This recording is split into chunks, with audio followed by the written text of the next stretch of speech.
শ্যামলবাবু অবসরের পর পাওয়া ৬২ লাখ টাকা এক ব্যাংকে স্ত্রীর সঙ্গে যৌথ অ্যাকাউন্টে রাখেন। এটিএম কার্ডের পিনও স্ত্রীকে জানিয়ে রাখেন। আসলে কখন কি দরকার পড়ে বলা তো যায় না। শ্যামলবাবু একদিন বাইরে যাওয়ার সময় ভুল করে নিজের মোবাইল ফোনটি বাড়িতে রেখে যান। কোথাও কি পড়ে গেল, হারিয়ে গেল, এই চিন্তা করতে করতে দ্রুত পায়ে বাড়ি ফিরে আসেন এবং দেখেন মোবাইলটি টেবিলের উপরেই রয়েছে। দুশ্চিন্তা দূর হতেই স্ত্রীকে জিজ্ঞাসা করলেন, কোনো ফোন টোন এসেছিল গো? স্ত্রী বললেন, ব্যাংক থেকে ম্যানেজার ফোন করেছিলেন। শ্যামলবাবু শুনেই ঘামতে শুরু করলেন। জিজ্ঞাসা করলেন, ম্যানেজার কি বললেন তোমায়?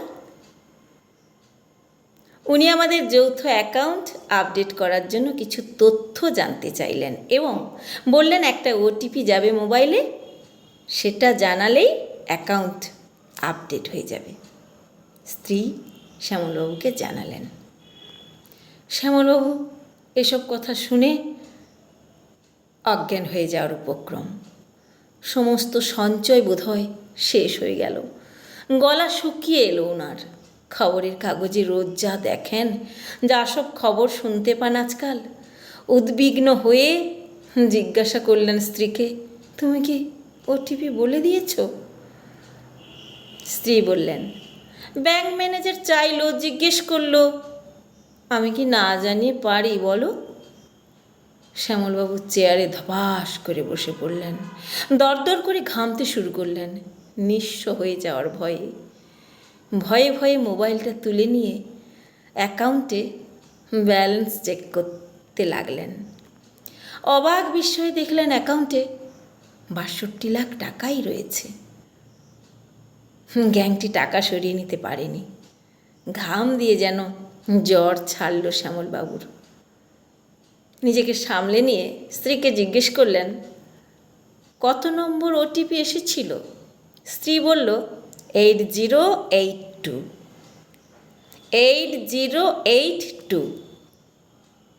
শ্যামলবাবু বললেন, তুমি ঠিকঠাক বলে দিলে? না না, আমি তো 8082 বলিনি, আমি বলেছি 4041। আমি তো পুরোটা বলতে পারি না, যৌথ অ্যাকাউন্ট, তাই হাফ বলেছি। আমি তো ব্যাংকের কর্মচারীর স্ত্রী কি না, জানি এটাকার অর্ধেক আমার, অর্ধেক তোমার, তাই ওটিপিও অর্ধেক বলেছি। শ্যামলবাবু স্ত্রীকে কি বলবেন বুঝে উঠতে পারলেন না, কিন্তু মনে মনে বেশ গর্ব অনুভব করলেন।